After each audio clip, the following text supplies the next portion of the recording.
Hi, my name is Arun Prasad. I am the CEO of Convey. Thank you so much for giving me this opportunity, and I'm so excited to talk about this. How many of you here are using AI right now for everyday conversation? And how many of you have told your AI, please don't do this, please don't say this, and it exactly does that in the third or fourth conversation? And if it's fine when you do it with your ChatGPT, but if you're building your own AI application, that's not the case. You cannot have that. You cannot have your investment bot say, hey, go invest in this stock. And the next day, if the stock goes down, you are liable for that. This case happened with Air Canada, where the chatbot told that you will be given a policy refund. But the company said, no, it was not even there in our policies. And the court said, your AI said it, so your company is liable for it. And that's what we are solving here for. So banks and insurers are betting on AI, but they can't really see, score, or prove it. We make sure that your AI decisions are visible, measurable, and audit ready. So your AI approves your loan and prices your risk and is going to make sure that all your decisions are streamlined with AI. But AI is moving so fast. You see one LLM model released last week and you have a new one coming. Mythos is there. Every day you're going on with this new bandwagon of AI coming in, and your team is positioned to engage with all these new things and all these frauds and prompt injection and blocks that you need to do to protect yourself, your company, and your brand image as well.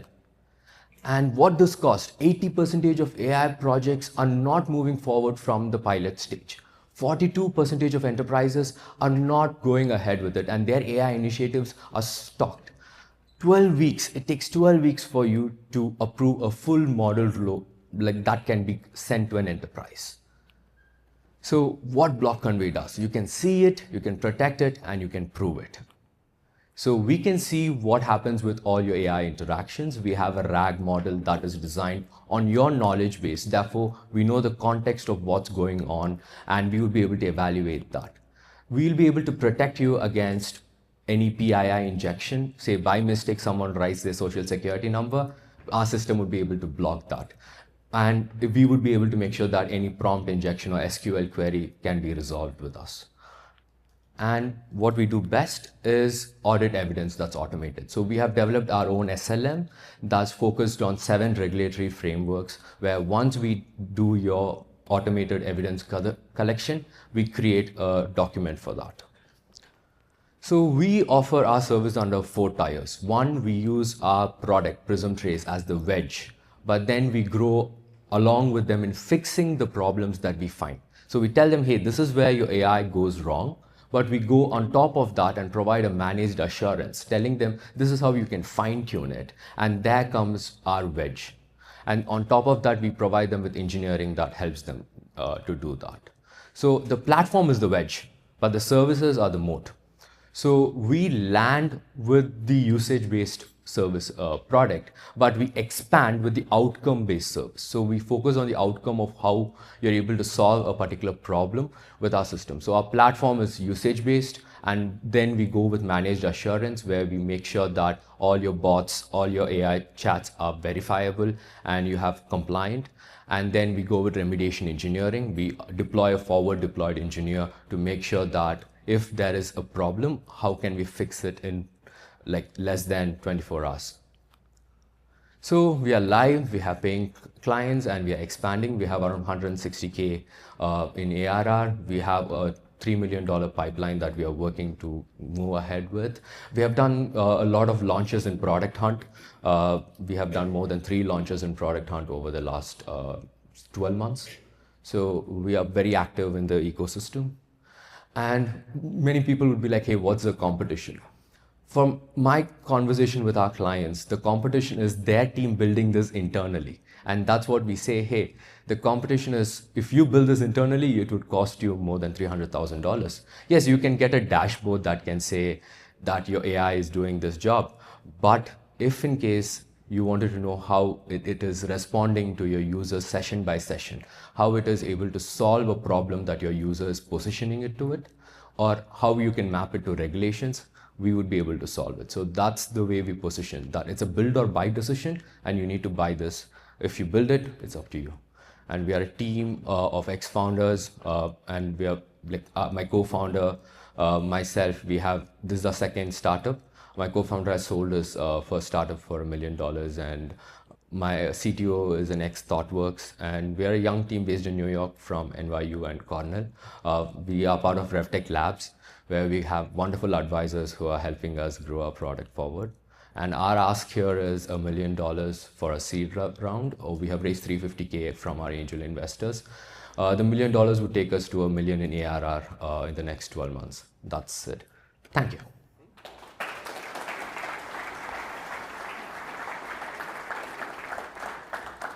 Yeah. That was great. Thank you.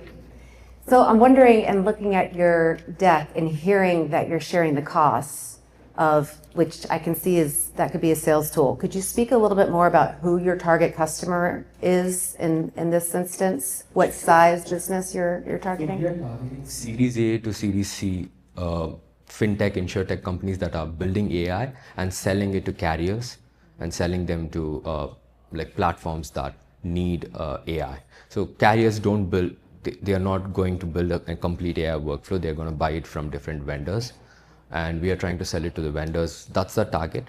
In our free tier, we do have seed stage companies that are like we have around 30 companies in our free tier. So that is graduating towards, if they move to a seed, from a seed, they move to Series A, then that's a conversion that we are looking at. So we do free trials to them and get them on. So it's mostly seed to Series B in the insurtech and fintech deploying AI. And am I thinking about this correctly when hearing about your business for the first time, that it's almost as if you're providing the receipts for the transaction so it's defensible? So in the instance that you opened with, where there was the significant loss, that company did not have visibility, whereas you can provide visibility and offset that risk. Yes. Yeah. So we would be, when you integrate with our platform, we would enable all those guardrails.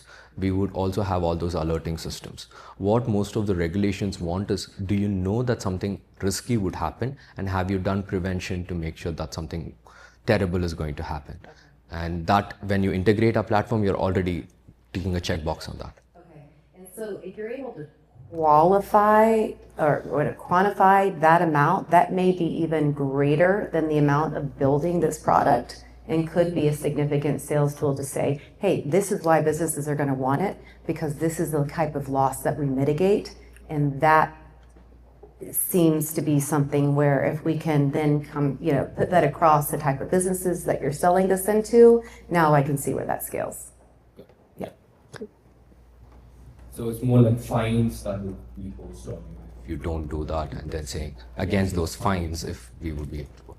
Exactly. I was going to ask, like, is there any regulatory compliance requirements out there at this exact moment that like you are solving for? Yes. Okay. So every state has AI applications coming in, because if it's user facing, then the Consumer Protection Board would come in.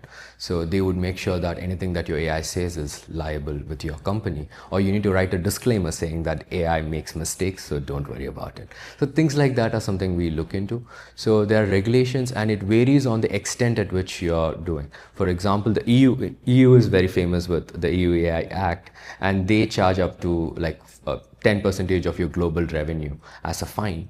But in different states, it depends on the use case that is. For example, if it's in the KYC space, then the KYC laws kick in, the AML laws kick in. But if your AI is able to mitigate, so Cash App, you've heard about, so they had an AI issue with respect to they approving a lot of crypto users with that. It was a model that was going on something with that, but it is a different law that kicked in. A problem could be with your model, but a law might be something else, because the effects are different to different users. Yeah.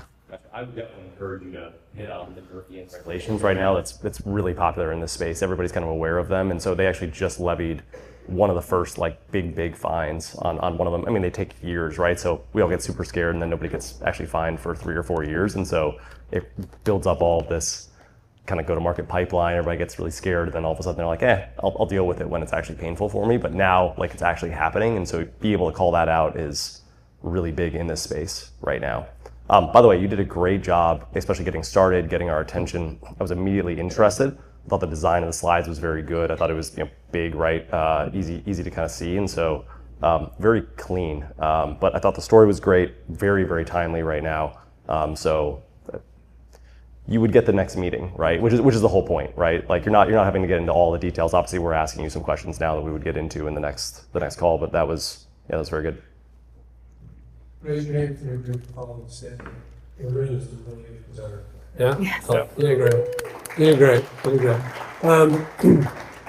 A lot of founders, a lot of people who are going out looking for money or customers, they've been ingrained with this idea that you really need to focus on three big things when you present, which is product, market, and team. And that's correct, right? It's incomplete in today's world because the advent of AI has made the construction of product a lot easier. The product mode is smaller, right? And so there's a fourth vector that you really need to talk about when you talk to people about your business, which is distribution. How are you going to gain preferential access and attention in your target market, right? One of the companies I work with, Francie, right? They're just great at earned media, right? Do y'all know Francie? Have y'all seen Alex Smirchniak? Great looking kid, right? He goes on podcasts and they love it and the leads come in, right? And so they just tell people, hey, we're great at getting on podcasts and we get leads to the podcast. And Jeff didn't talk about distribution and you didn't either, right? And I think it would be a really good idea to strengthen an already good presentation if you brought to the table, here's our unfair advantage in getting to the customers. So what is that? So the managed assurance and the remediation engineering is things that we partner with consulting companies. So even in the before this. So we have around 3 channel partners right now. So we are doing with Infosys, Cognext, and Sedna. So we are Artec. So these companies have existing clients, and they want something on the monitoring level. Really good. You gotta that needs its own chart. I agree. Right. That needs hold on. Put some logos up there. Put some logos up there. Yeah. Chris and Kevin Grants. Because that's really strong. There's a lot of people with a good product and a good market and a good team, and they can't get it out the door. Mm-hmm. Right? And you are getting it out the door. So you should tell people. Yeah. Yeah. Good. Okay. Anybody? Yeah. Any questions? Yeah. You said you had $3 million in pipeline. Yeah. It would have been great to see you break down that pipeline, understanding where those $3 million are coming from. Because if I'm looking at this and saying, you want $1 million, I'm going to throw $1 million in. Like, when's that coming back to me? How's that look? What are those people that are after you? What's the deal stages? As I think about, that's maybe the next meeting. Like, you got to know all those things, and I want more information. Yeah, that's why I will send you my financial model and our entire projection right after the call. That you will get. I just want to say that before we got started here, Mike came over to me and said, I got some money to invest. So, hey, maybe you guys should talk. There you go get him a run. Who else? Anybody else? Yeah. So we have a saying here in the South, I'm very fond of, meaning a dog with more than one owner ain't nobody's dog. And one of the things I'm concerned about is the services plus the platform. Yeah. So my question is, since you already have channel partners like Infosys, et cetera, why deliver services from your own team? So yeah, one thing, that's the reason we are fundraising, because we don't have we are a small team. We are focused more on how we could develop the proprietary materials that makes us different from our competitors. So we are focused on that. How do we solve the problem? But with forward deployed engineers and with services, there are already companies with very good teams that are good with forward deployment. So the problem right now with enterprise is that you already have an existing ecosystem and you need forward deployed engineers who are already expertised in that ecosystem. So when we work with a consultant or when we work with a team that already has that experience, it's easier for them to deliver the value of our product faster to our clients. So it's always a matter of time. They would just be worried about a legal coming in or a compliance officer coming in for an audit. So we should finish that within a week or 2. So when we don't have that capacity, I can't go and search for someone at that point of time. So that's one thing. Thank you. Let's give it up for George.